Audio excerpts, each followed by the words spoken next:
Emery here. This proves that the Arab persecution against our Hebrew brothers and sisters was worse than what we went through as a people during the transatlantic slave trade.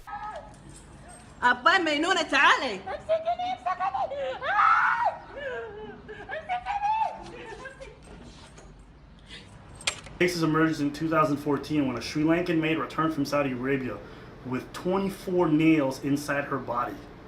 The woman alleged that her Saudi employer had routine tortured her and drove nails into her body as punishment. My brother had to pay $2,000 for my ransom.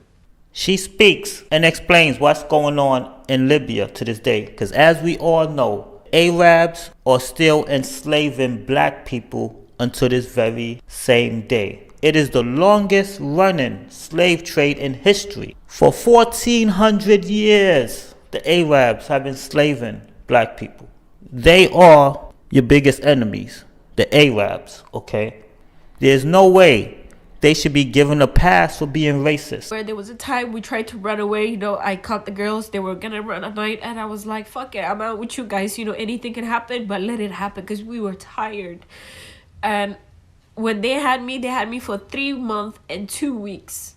So here in Sweden, I live in Sweden, I am diagnosed with Stockholm Syndrome, because I really felt like they were like brothers to me, because I was like, oh my God, like, they're not doing anything, they're taking care of me. But then when I came here, they explained to me, like, I fucked up. I brought this to show you guys. Look at that, man. She's all drugged up on all types of medication because of the trauma of what happened to her. Being all-worded by different Arabs, being enslaved and trafficked by different Arabs. 1400 years versus 400 years. What's worse? Come on now, let's make it make sense. Okay, the transatlantic slave trade was only 400 years. The Arab slavery, 1400 years. They are the most racist group of people on earth because their slavery has lasted the longest. Wake up, black people. This is all I take for me to function as a normal person. But when I take it, all my colleagues, friends tell me you're like a zombie, Saron. But I have no other choice, you get it? The memories and the mark and the scar that Libya left is not just on me, it's so many other Habish people. They are suffering in silence, and they don't want to talk about these things because then people are like, oh, who told you to go there? Why did you go there? Like, everyone planned for this to happen. If you ask me, not even in a billion years have I ever thought I would get kidnapped and sold.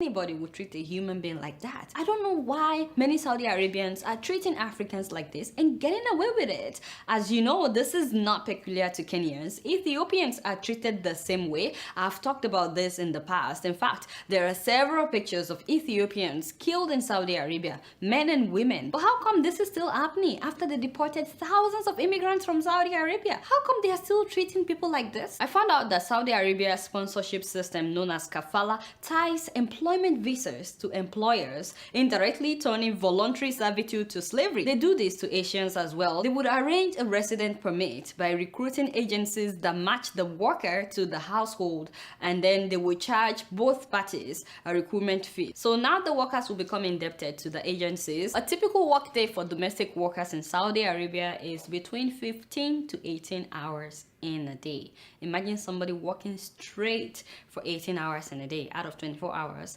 and they pay them about $5 to $7 per day. And guess what? Some of these employers were not able to escape for years. I've read stories of women who escaped after 2 years, after 4 years, and some were actually killed by their owners. Some men are treated the same way. In fact, 2 years ago, a Saudi man was advertising a male slave on Facebook, and he stated that they've castrated the man, rendering him impotent. This is the English version of what he said. So this is the thing. If you're not going to Saudi for tourism or for pilgrimage or to take up a professional job, please be careful. Please and please be careful.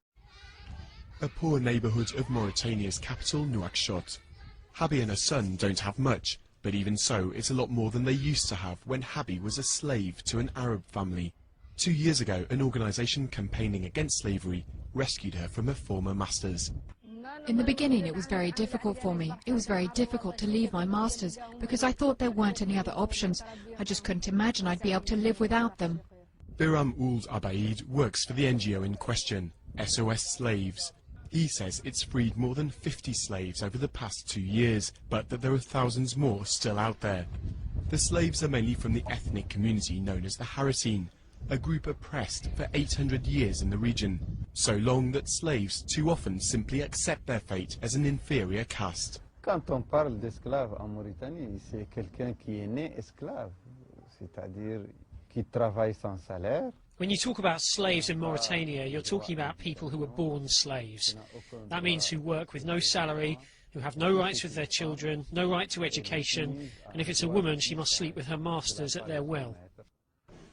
Messaoud Ould Bouker is ethnically a Harratine. He's a candidate for the presidential election and has risen to be president of the National Assembly, a first for his community. He's frustrated about the lack of progress.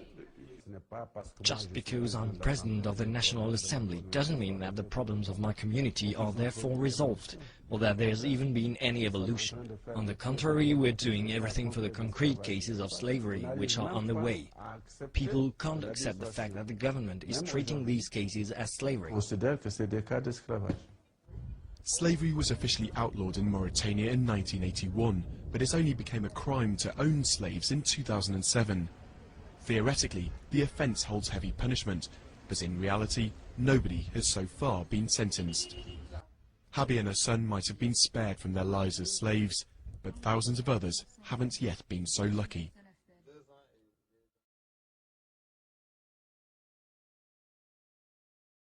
وكان لا يحق لهم امتلاك الأراضي، بل يعملون عادة لدى الإقطاعيين. هؤلاء يشكلون نسبة كبيرة في المجتمع العراقي، ويتواجد أغلبهم في البصرة جنوبي العراق. كان الأسود وما يزال يعامل معاملة إقصاء وتهميش من الناحية الاجتماعية ومن الناحية السياسية.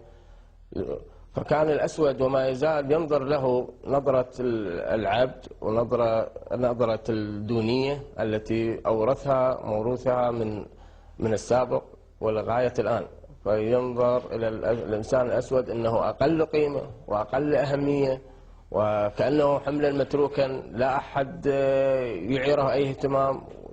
حتى السياسيين، حتى الكتاب، حتى الباحثين لم يعطوا الإنسان وقضايا الإنسان الأسود أي أهمية. يعني أكو عبد أسود، ذاك احترام ماكو، تقدير ماكو، وترجع أكثر شيء على من؟ على العوائل الكبار نفسها. مثل الحين هالجهال يركض وراك أسود وما أدري شنو، هالسوالف هذه مو حلوة يعني هذه صراحة. تسميات اللي عادة تطلق تجاهكم من البيض دائما عبيد. بعد يعني أكثر الحكاية الماشية وأنا بالقرى السايق، كل ما شوية صار حكي بيني وبينهم، رأسا قال ها امشي أنت كلك عبد. بس يا أخي احنا كلنا عبيد الله، لكن ماكو عنده غير كلمة عبد امشي أنت لنا شنو. يعني مثل أبسط شيء أمس أنا بقراج بغداد، أمس جيت من بغداد والسرى إلي يقول لي هم أسود وهم خابص روحه. زين يا أسود خابص روحه زي شلون بالله؟ قول لي ربكم أبيض أنا ربي أسمر. يعني بد مصطلحات ما شلونها والله العظيم تعجب يعني. صدق. لما نجح أوباما هم احنا طموحنا تمنينا قلنا هاي يعني نتمنى يعني يوم من الأيام يصير عندنا رئيس، أو مو يعني رئيس دولة بأي منصب يكون أسمر. I kind of disprove something. Let's go to Genesis 9:27. The Most High shall enlarge Japheth. He's going to enlarge Japheth. First Maccabees, chapter 5, verse 3.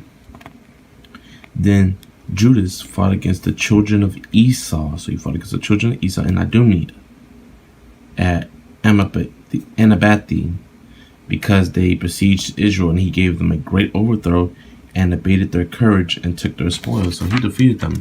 He gave them a good beatdown. Okay, so he knows what Esau looks like. He just got done fighting with Esau, right? Esau and Idumea, right? He just got done fighting with them. Jump over 3 chapters. Let's see what happened. First Maccabees chapter 8 verse 1. Now Judas had heard of the fame of the Romans.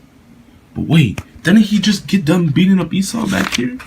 So how is he hearing about the fame of the Romans? Because the Romans and Esau are two different people.